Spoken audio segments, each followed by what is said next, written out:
भाजप आमदार विक्रांत पाटील आपल्यासोबत आहेत. त्यांच्याशी आपण बातचीत या ठिकाणी करणार आहोत. पनवेलमध्ये सध्या पाहायला गेलं तर ज्या प्रकारे सिडको ही साधारणतः सर्वसामान्यांसाठी स्वस्तच्या किमतीमधील ही घरांची सध्या योजना आपल्याला पाहायला मिळते. गेल्या अनेक वर्षांपासून नवी मुंबई असेल, पनवेल असेल त्या ठिकाणी पाहायला मिळते. मात्र त्याच सिडकोचा प्रश्न निर्माण झालाय. तुम्ही सातत्यानं हिवाळी अधिवेशन झालं, आता अर्थसंकल्प अधिवेशन सुरू झालंय, प्रश्न मांडतात, नेमकं घडतंय काय? पनवेल महानगरपालिकेच्या माध्यमातून गोरगरीब जनतेसाठी प्रधानमंत्री आवास योजनेचा प्रकल्प राबवला जातो आणि हा प्रकल्प म्हाडाने मंजूर केला होता. त्या ज्या जागेवरती हा प्रकल्प मंजूर झाला त्या जागेचे एक एनओसी सिडकोने देणं अपेक्षित होतं, पण त्या ठिकाणी ती एनओसी सिडकोने दिली नाही आणि त्यामुळे तो प्रकल्प प्रलंबित झाला. या विषयामध्ये जेव्हा आम्ही खोलात गेलो तेव्हा महापालिकेने पुन्हा मागणी सिडकोकडे केली आणि सिडकोने सांगितलं की ठीक आहे, तो भूखंड आम्ही एनओसी दिले नाही, आपण नव्याने फ्रेश मागणी करा. महापालिकेने ही मागणी केली. सिडकोने सांगितलं सर्वे नंबर 33 मागा आम्ही देऊ शकतो. महापालिकेने ती मागणी केली. सिडकोने सांगितलं ओके, आता पैसे भरा. महापालिकेने 32 कोटी रुपये महापालिकेचे म्हणजे कोणाचे, जनतेचे पैसे हे सिडकोला भरले.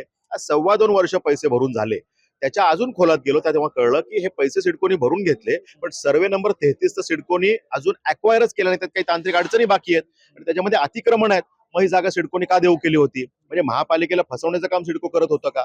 त्यात जेव्हा आम्ही अजून पुढे गेलो तेव्हा सिडकोने सांगितलं की आता आपण 33 नंबर देणं शक्य नाही, आपण सर्वे नंबर 59 मागा. जेव्हा सर्वे नंबर 59 मागितला, 32 कोटी रुपये 2.25 वर्षापासून प्रलंबित आहेत, भरून पडलेले आहेत. बिनव्याजी महापालिकेचे पैसे सिडकोकडे पडून आहेत आणि अशा वेळेला आता सिडको 14 पत्र महापालिकेत देऊन सुद्धा अजून हा भूखंड देत नाही.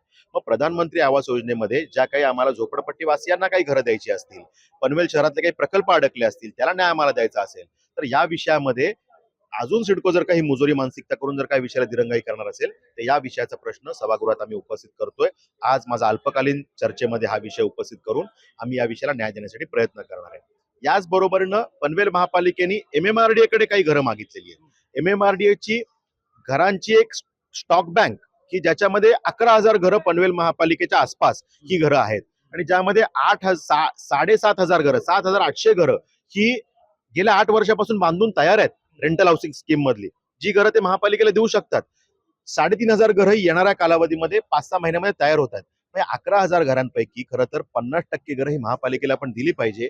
हा 2023चा शासन निर्णय आहे. त्यानुसार ही घरं जर आपण दिली असती तर ह्या सगळ्या घरांचा उपयोग पनवेल महापालिकेला तिथले प्रोजेक्ट पूर्ण करण्यासाठी, तिथल्या आमच्या झोपडपट्टीवासियांची जर घरं त्याच जागेवर आम्हाला बांधायची असतील तर त्यांना तात्पुरत्या स्वरूपात स्थलांतरित करण्यासाठी ही घरं आम्हाला वापरता आली असते आणि पनवेल महापालिकेचे जे काही प्रलंबित प्रोजेक्ट आहे ते मार्गी लागले असते. पण MMRDAच्या मुजोरी मानसिकतेमुळे ती घरं राहिली. त्यामुळे ही घरं सुद्धा तात्काळ मिळण्यासाठीचा आमचा प्रयत्न. तुम्ही आता म्हणतात की सिडकोची मुजोरी असेल, MMRDAची मुजोरी असेल, या अगोदर तुम्ही घराच्या किंमत कमी व्हाव्या याच्यासाठी सुद्धा तुम्ही मागणी जी आहे ती सभागृहामध्ये केली होती. मात्र या मुजोरीला कारणीभूत कोण ठरते? सिडकोच्या घरांच्या वाढीव किमती या विषयात मी संघर्ष केला. सरकारने न्याय दिला आणि त्या घरांच्या किमती थेट 10% कमी केल्या. अनेक इनडायरेक्ट गोष्टी पकडल्या तर ह्या घरांच्या किमती 18% कमी झालेल्या आहेत. त्यामुळे तो न्याय तर मिळाला, पण सिडकोच्या विरोधात संघर्ष करावा लागला. सरकारचं विजन गोरगरीब जनतेच्या कल्याणाचं होतं, पण सिडकोच्या अधिकाऱ्यांच्या मुजोर मानसिकतेमुळे त्यात आडकाठी येत होती. संघर्ष केला, न्याय मिळाला. अनेक वेळेला जर का सरकारचं विजन खालपर्यंत पोहोचवण्यासाठी जर का काही बदमाश अधिकारी जर का मुजोरी करत असतील तर त्यांना जी भाषा समजते ती बोलावी लागते, ती आम्ही बोलतो. आता सुद्धा जर का MMRDA कडनं घरं मिळण्यासाठी अडचण असेल किंवा सिडकोकडनं जो प्रलंबित भूखंड आहे तो मिळण्यासाठी अडचण येत असेल तर त्यांना जी भाषा बोलावी लागते ती आम्ही बोलू. शेवटी सरकारचं विजन हे खालपर्यंत पोहोचवणं, जनतेच्या अश्रू पोचण्यासाठी काम करणं हे लोकप्रतिनिधी म्हणून आमचं काम आहे. ते करण्यासाठी जी भाषा बोलावी लागेल ते आम्ही बोलू. तरी पण या अधिकाऱ्यांना पाठबळ कोणाचं मिळतं? कारण तुम्ही आता सातत्याने उल्लेख करत आहेत की अधिकारी, मग सिडको असेल किंवा MMRDA असेल, त्याच्यामधले जे अधिकारी आहेत, मग अधिकाऱ्यांचा दोष आहे का वरती या सगळ्याला काही राजकीय पाठबळ त्याला मिळतंय का?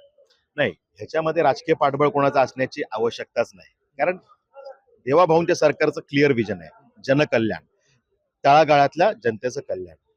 यांना जर पाठबळ कुणाचं आहे तर त्यांच्या नकारात्मक आणि मुजोर मानसिकतेचंच पाठबळ आहे. या अधिकाऱ्यांना वर्षानुवर्ष अशी कामं प्रलंबित ठेवण्याची जी सवय त्यांना लागली आहे, त्यामुळे कुठेतरी चांगला विषय असेल तर आडकाठी करायची. काही जणांची मानसिकता नकारात्मक असते, त्यामुळे अशा पद्धतीतले हे झारीचे शुक्राचार्य हे विषय अडकवण्याचा प्रयत्न करत असतात आणि त्यामुळे या विषयाला त्या अधिकाऱ्यांना त्यांच्या भाषेत सांगितलं तर बऱ्याच वेळेला प्रश्न सुटतात. त्यामुळे त्या पद्धतीने आम्ही या विषयाचा फॉलोअप घेऊ. शेवटचा प्रश्न, या संदर्भात सभागृहामध्ये मुद्दा उपस्थित केल्यानंतर जसं खोल्यांचे भाव कमी झाले, तिकडच्या रूमचे भाव कमी झाले, तसंच नाही यावेळेला मिळेल असं वाटतं. शेवटी विधायक कार्य आहे, जनतेच्या कल्याणाचं कार्य आहे. सिडकोकडनं जो भूखंड महापालिकेला मिळायचा आहे तो विषय आहे. MMRDA कडनं घरं मिळाली पाहिजेत हा विषय आहे. जनतेच्या कल्याणाचा विषय आहे आणि ह्याच्यामध्ये लॉजिक आहे.